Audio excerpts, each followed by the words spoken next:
My MIL asked if I'd help set the table for Sunday dinner. I said sure. She handed me a placemat with my name written in pencil, spelled wrong. I swapped it for a custom one I'd brought. It said, "Actual wife, properly introduced." She squinted at it, then set her own name card next to mine. I said, "Cute." A match set. I never thought a simple Sunday dinner could expose the cracks in my marriage and reveal the true nature of the family I had married into.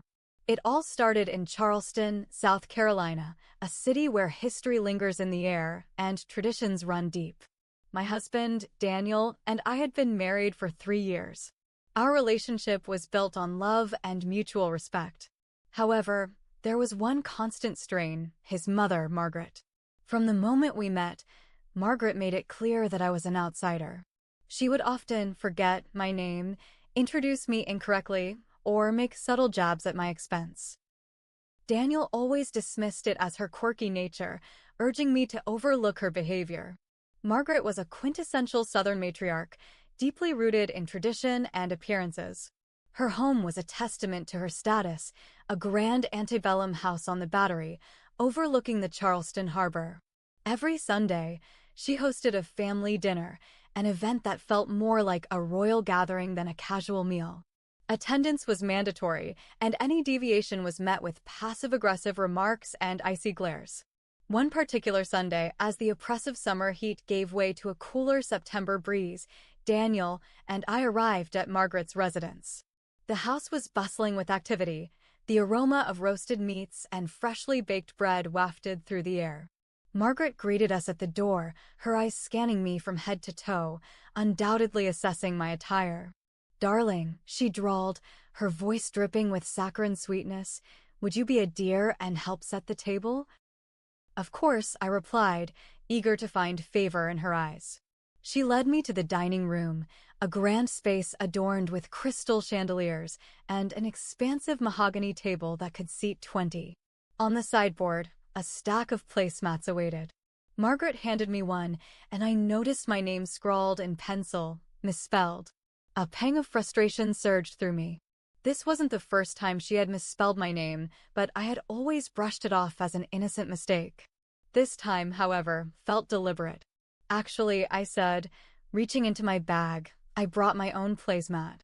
Margaret's eyebrows arched in surprise. I unfolded the custom placemat, embroidered with the words, "Actual wife, properly introduced." She squinted at it, her lips pursing into a thin line. Without missing a beat, she placed her own name card next to mine. "Cute," I remarked, forcing a smile. A match set. The dinner proceeded with the usual pomp and circumstance. Margaret dominated the conversation, regaling tales of her social exploits and subtly undermining me at every opportunity. I remained composed, responding with grace and refusing to let her barbs penetrate my armor. However, the placemat incident ignited a spark within me. I realized that enduring Margaret's passive-aggressive behavior was no longer an option. It was time to assert myself and reclaim my dignity. Over the following weeks, I devised a plan. I began by researching Margaret's social circles, understanding the dynamics and hierarchies that govern them. Charleston's society was a delicate web of traditions, and any disruption could send ripples through the community. I discovered that Margaret was vying for the presidency of the Charleston Ladies Society, a prestigious organization that held significant sway in the city's social scene. The election was approaching, and her reputation needed to be impeccable. Seizing the opportunity, I reached out to several influential members of the society, inviting them to a charity event I was organizing for a local children's hospital. I positioned the event as a collaboration with Margaret, emphasizing her commitment to philanthropy. Margaret was initially unaware of my involvement. When she caught wind of the event, she was cornered. Declining participation would make her appear indifferent to charitable causes, jeopardizing her bid for presidency. Reluctantly, she agreed to co-host. The event was a resounding success. The local press covered it extensively, highlighting Margaret's dedication and, by extension, mine. Our collaboration became the talk of the town, and for the first time, Margaret was publicly associated with me in a positive light. However, the true coup de grace came during the Society's annual gala. As the evening unfolded, I took the stage to present a special award to Margaret for her contributions. As I spoke, I unveiled a slideshow showcasing moments from the charity event, each photo capturing Margaret and me working side by side, united in purpose. The audience applauded, and Margaret had no choice but to embrace the narrative. In that moment, the power dynamics shifted. I had asserted my place not only in her family, but also in the broader community. From that day forward, Margaret's demeanor towards me changed. The passive-aggressive remarks ceased, and while we would never be the closest of friends, a mutual respect was established. After that charity event, I thought maybe things would get easier. Margaret wasn't nice, not exactly, but she wasn't outright cold either. I figured we had reached some sort of truce. I was wrong. 3 Sundays later, Daniel and I showed up for dinner like always. I had no idea what I was walking into. When I walked into the dining room, I froze. Margaret had set the table and made new custom placemats. Everyone had one. Gold script on cream. Fancy. Hers said, matriarch. Daniel said, firstborn. His sisters said, only daughter. Mine? Mine said, guest. Just that. Nothing else. Guest. I looked at it for a full 5 seconds, like maybe I read it wrong. I didn't. It was on purpose. I could feel her eyes on me from across the room. Waiting. Watching.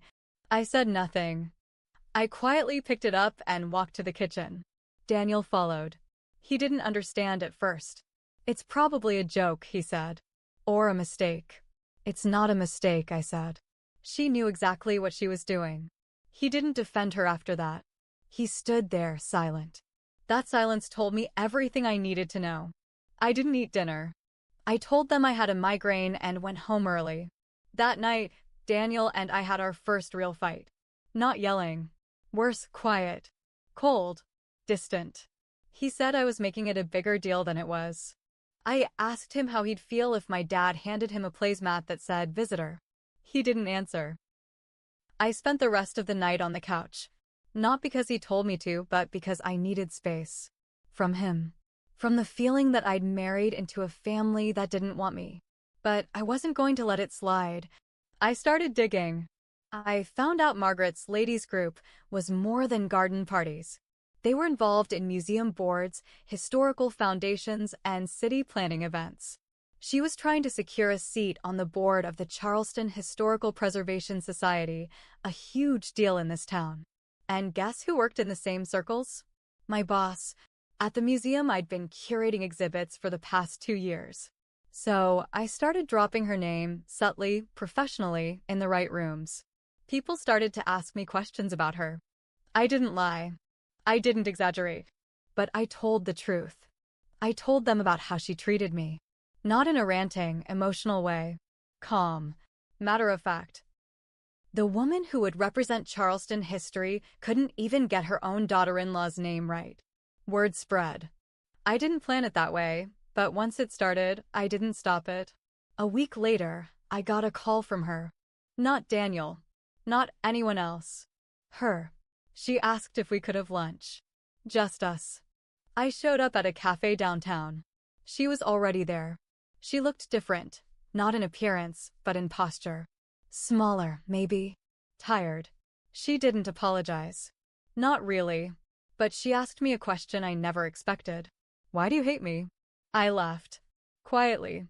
I don't hate you, I said. I just finally stopped letting you step on me. She sat still. Not defensive. Not smug. Just still. Then she dropped the bomb. You know Daniel might leave you over this, right? I stared at her. She said it without anger. Like it was a fact. He'd have to choose, I said. And I think you know that too. That night, I told Daniel everything. What I'd said. What she said. He didn't say much. Just nodded. Then asked, do you regret marrying me? I looked at him for a long time. I regret not seeing it sooner, I said. How much you're still tied to her. We didn't talk much after that. But the silence felt different. He wasn't angry. He was thinking. Processing. We went to bed without touching. And then the package arrived. Brown box. No return label. sent to my name. Inside? My original embroidered placemat. The one that said, "Actual wife, properly introduced." But this time, someone had stitched something underneath. In red thread. Not for long. When I saw the red stitching on the placemat, my stomach dropped. It wasn't just passive-aggressive anymore. This was a threat. A quiet, calculated threat, and it was meant to scare me. I didn't say anything to Daniel at first. I needed to think. I needed to be smart. I put the placemat in a Ziploc bag and stuck it in my closet. Then I checked the security camera footage. We live in a townhouse, quiet neighborhood, but I had a Ring camera installed out front for packages. When I reviewed the footage, I saw it. A figure in a wide-brimmed hat, sunglasses, long trench coat. Middle of the afternoon, fast drop-off, face mostly hidden. But not completely. It was Daniel's sister. I didn't confront her right away. I wanted proof. I waited until the next Sunday dinner. I walked in, calm, sat down. Everyone was polite. Margaret was playing nice again, not warm but civil. Her way of pretending things had never happened. Halfway through the meal, I said, "Oh, thank you for returning my placemat." The table went still. Margaret blinked. "I'm sorry." I reached into my purse and pulled out the Ziploc bag, red thread and all. I set it down like a dealer throwing cards. I assume it was meant for me. Though next time, you might want to tell your daughter to avoid my front camera. Her daughter, let's call her Blair, choked on her wine. She started stammering something about it being a joke. Margaret looked at her, then looked at me. "I had nothing to do with that." "Maybe," I said. "But you raised someone who thought this was funny." That night, Daniel and I had the ugliest fight yet. He accused me of setting up his family, of being cold, of trying to tear everyone apart. I asked him what he thought marriage was. If he thought I was supposed to just keep showing up while his mother and sister treated me like trash. He said, "They're my family." I said, "And I'm your wife." Silence. He slept on the couch this time. The next day, I got a call from Margaret's church. Not a place I ever stepped foot in, but apparently the story was spreading. Not by me. Someone else had shared the placemat incident. The embroidery. The camera footage. Blair denying it. Now people were whispering. Margaret's position in the church committee was in question. Apparently they didn't want drama. I didn't feel victorious. I felt tired. Then I got a text from an unknown number. "You should be careful who you embarrass. People talk. Mistakes get made." I blocked the number, took a screenshot, and finally went to the police. That's when it got worse. While I was filing the report, I found out that someone had requested a background check under my name. Online. Using my maiden name and my social security number. It didn't go through, flagged as suspicious, but the attempt was there. Whoever did it knew enough about me to try. Now it wasn't just family drama. It was personal. I froze my credit, locked down every online account, changed passwords. I even told my job, just in case. When Daniel got home, I told him everything. The text, the background check, the police report. He sat down, pale. And then he said something I didn't expect. "I think my mom's friend Gina might have done it." "What?" "She used to work for a credit bureau. She's shady. Margaret asks her for stuff sometimes. She helped Blair with a loan once that she shouldn't have gotten." I stared at him. "You think your mom asked a friend to dig into me?" He didn't answer. He didn't have to. And here's where it gets even messier. Because a week later, Daniel's work laptop got flagged by IT. Someone had logged in at 3 a.m., used his credentials, and tried to access HR files. He swore it wasn't him. He said he was asleep. But the IP matched his home. They suspended him, pending investigation. I told him to get a lawyer. He refused. Instead, he asked me if I had done it. If I was trying to bring the whole family down. That's when I stopped trying to protect anything. I told him he had two choices, either stand up for me or get out of my way. He said he needed time. I said he was already out of time. Daniel didn't move out right away, but he might as well have. We barely spoke. He stopped going to Sunday dinners, stopped texting his mom. He said it was for me, that he needed to sort things out. But I knew what that meant. He wasn't ready to choose. He wanted to wait it out, like time would make it easier. Then, everything broke open. The Charleston Historical Preservation Society sent out a newsletter. Standard stuff, upcoming events, donation goals, and a public list of new board candidates. Margaret's name wasn't on it. Instead, mine was. Someone had nominated me. I didn't ask for it. My boss had done it quietly, respectfully, and apparently with full support from other members who had seen the way Margaret behaved in public. Her tantrum at the last society brunch, over her name card being spelled wrong, ironically, had gone viral in a private Facebook group. She wasn't just off the list. She was blacklisted. When the news hit her social circle, everything crumbled. Her spot at the church was already shaky, her ladies' club vote was delayed, and the whispers turned into full stories. Verified stories. With screenshots and photos. I didn't spread them. But I didn't stop them either. One afternoon, a courier dropped off a box. No label again. Inside, burned pieces of a placemat. Mine. A note. Hope it was worth it. I turned it into the police. Again. They said they'd add it to the report, but without proof of who sent it, there wasn't much they could do. So I made my own kind of proof. I invited Margaret, Blair, and Daniel to a public cafe downtown, same place Margaret once asked me if I hated her. I booked a back booth. Quiet, but wired. My friend worked in local journalism. Not big time, but enough to know how to record audio. I told her to sit nearby. Margaret showed up in pearls and red lipstick. Blair had her phone out the whole time. Daniel looked like he hadn't slept in days. I didn't start soft. I got the burn placemat. Want to talk about that? Margaret didn't blink. You burned this family first. Blair muttered something about me being dramatic. I looked at Daniel. He said nothing. So I dropped everything on the table. Photos. Screenshots. The note. The police reports. The ring cam shot of Blair delivering the first package. Then I said one thing, loud and clear. If anything else happens to me, even a scratch, this all goes public. Blair laughed. You think anyone cares? My friend stood up, walked over, held up her press badge. They went silent. Margaret stood up and left without a word. Blair cursed at us. Daniel just sat there. 3 days later, I filed for divorce. Not because I hated Daniel, but because he watched me drown in his mother's war and never once threw me a rope. And here's the kicker. A month after our divorce was finalized, I got invited to speak on a podcast about toxic family dynamics. It blew up. People reached out. Women from all over Charleston. Some who knew Margaret. Some who had been treated the same.